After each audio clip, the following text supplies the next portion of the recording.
Hi hello नमस्ते, कशात सगळे मितवा मराठी रेसिपीमध्ये आज सगळ्यांचे खूप खूप स्वागत. तर आज आपण अशी रेसिपी करणार आहे ती आपल्या शरीराच्या वाढीसाठी मदत करते, त्याचबरोबर पोट भरल्याची भावना वाढवून आपल्या शरीराचे वजन नियंत्रित करण्यासाठी मदत करते. त्याचबरोबर शरीरातले कोलेस्ट्रॉल कमी करून हृदयाचे आरोग्य सुधारण्यासाठी सुद्धा मदत करते आणि शरीरातले लोह आणि कॅल्शियमसुद्धा व्यवस्थित ठेवण्यासाठी मदत करते.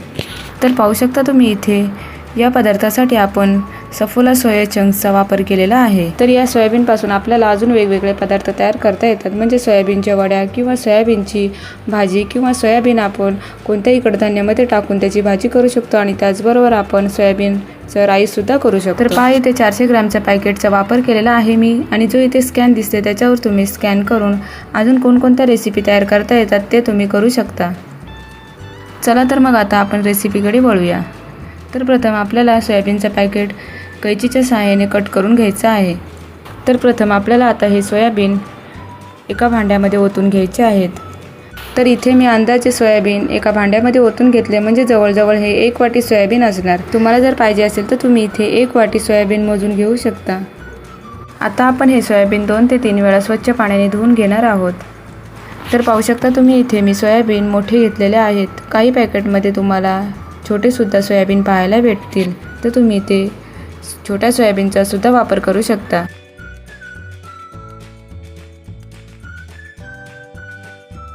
सोयाबीन स्वच्छ धुवून झाल्यानंतर आता आपण सोयाबीन भिजण्यासाठी एक अर्ध्या तासासाठी सोयाबीनमध्ये 2 ग्लास पाणी घालून घेणार आहोत.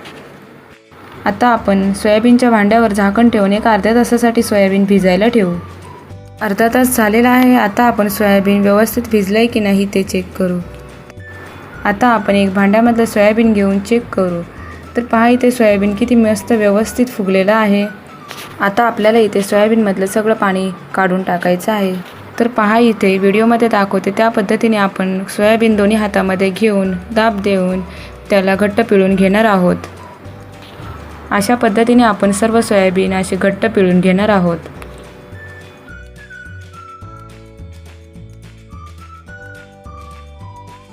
तर पाहू शकता तुम्ही सोयाबीन आपण घट्ट पिळून घेतलेले आहेत, म्हणजे ते पूर्ण कोरडे करून घेतलेले आहेत. आता आपण पुढच्या रेसिपीकडे वळू. तर आता आपल्याला इथे एका प्लेटमध्ये नाचणीचं पीठ घ्यायचं आहे. तर इथे आपण 1 वाटी सोयाबीन घेतलं, त्यासाठी आपल्याला 3 चम्मच इथे नाचणीचं पीठ घ्यायचं आहे. त्याचबरोबर आपल्याला इथे अर्धा चम्मच चिली फ्लेक्स घ्यायचं आहे आणि 1 चम्मच धना पावडर घ्यायची आहे. त्याचबरोबर आपण इथे 1 चम्मच ओवा घेतलेला आहे. ओवा थोडा हातावर घासून घ्यायचं, म्हणजे कशी त्याची चव चांगली लागते. त्याचबरोबर आपल्याला इथे 1 चम्मच पांढरे तीळ घ्यायचे आहेत. त्याचबरोबर महत्त्वाची गोष्ट म्हणजे आपण इथे चिकन 65 मसाल्याचा वापर करणार आहोत. आता आपण तो कात्रीच्या सहाय्याने कट करून घेऊ. कात्रीने कट करून झाल्यानंतर आपण ते एका स्पूनमध्ये ओतून घेऊ. तर आपल्याला इथे फक्त 1 चम्मच चिकन 65 मसाल्याचा वापर करायचा आहे. आणि त्याचबरोबर चवीनुसार मीठ, म्हणजे पाव चम्मच मीठ घातलेलं आहे. आता आपण या मिश्रणामध्ये थोडं थोडं पाणी घालून याची ग्रेव्ही तयार करून घेणार आहोत.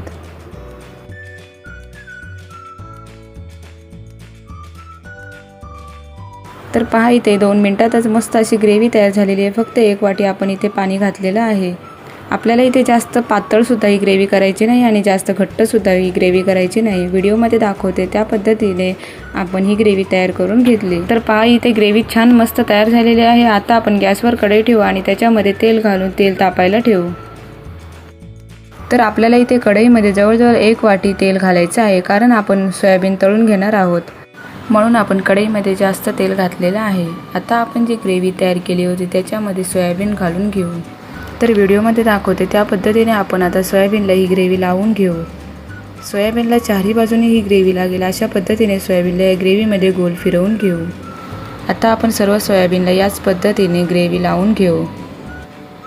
तुम्हाला जर ही रेसिपी आवडली असेल तर लाईक करा, चॅनलला सबस्क्राईब करा. सबस्क्राईब केल्यानंतर बेल आयकॉनवर क्लिक करायला मात्र विसरू नका, म्हणजे मी तयार केलेली प्रत्येक रेसिपीचे नोटिफिकेशन सगळ्यात अगोदर तुम्हाला येईल.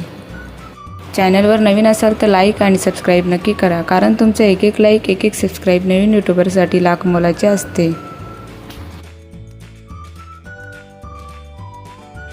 तर पाहू शकता तुम्ही इथे सर्व सोयाबीनला व्यवस्थित अशी ग्रेव्ही लागलेली आहे. आता आपण ही सोयाबीन तळून घेणार आहोत. तर पहा इथे सोयाबीनला ग्रेव्ही लावत तर तेलसुद्धा व्यवस्थित तापलेलं आहे. आता आपण स्पूनच्या सहाय्याने हलक्या हाताने सोयाबीन तेलामध्ये सोडून घेऊ. इथे आपण सोयाबीन तेलामध्ये सोडत असताना गॅसची फ्लेम स्लो करून ठेवणार आहोत.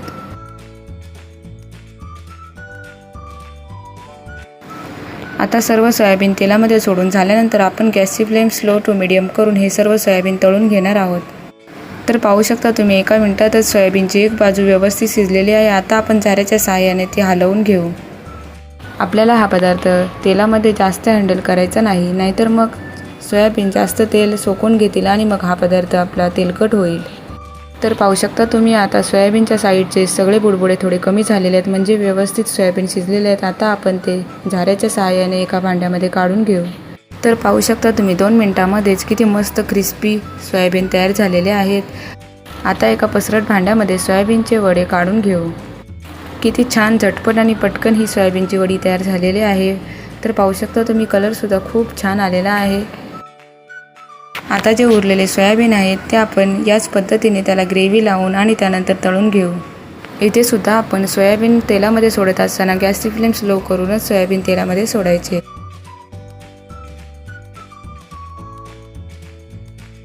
आता तेलामध्ये सोयाबीन सोडून झाल्यानंतर गॅसची फ्लेम स्लो टू मीडियम ठेवून आपण हे सोयाबीन तळून घेणार आहोत.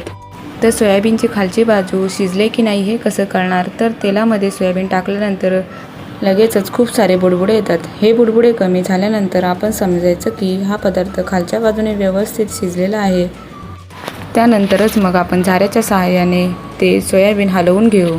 आपल्याला फक्त 2 ते 3 वेळा झाऱ्याच्या सहाय्याने हे सोयाबीन हलवून घ्यायचे आहे. जास्त हलवायचं नाही, नाहीतर मग सोयाबीन तेल सोकून घेतात आणि मग सोयाबीन तेलकट होण्याची शक्यता आहे. तर पाहू शकता तुम्ही आता तेलामधले बुडबुडे कमी झालेले आहेत, म्हणजे हा पदार्थ व्यवस्थित शिजलेला आहे. आता आपण गॅस बंद करून झाऱ्याच्या सहाय्याने सर्व सोयाबीन तेलामधून बाहेर काढून घेऊ. अशा प्रकारे झटकन आणि पटकन होणारी रेसिपी पाहुणे आल्यावर आपण स्टार्टर म्हणून सुद्धा ही रेसिपी करू शकतो. आणि लहान मुलांसाठी सुद्धा हेल्दी रेसिपी आहे आणि त्याचबरोबर शुगरच्या पेशंटसाठी सुद्धा ही हेल्दी रेसिपी आहे. तर पाहू शकता तुम्ही इथे मस्त कुरकुरीत अशी ही वडी तयार झालेली आहे. अशा पद्धतीने वडी तुम्ही नक्की ट्राय करा. सोयाबीन हा पदार्थ खूप प्रोटीनयुक्त असा पदार्थ ओळखला जातो.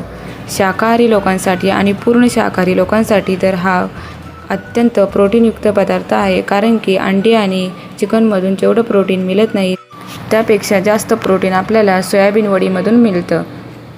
जिमच्या लोकांसाठी सुद्धा हा प्रोटीनयुक्त पदार्थ आहे.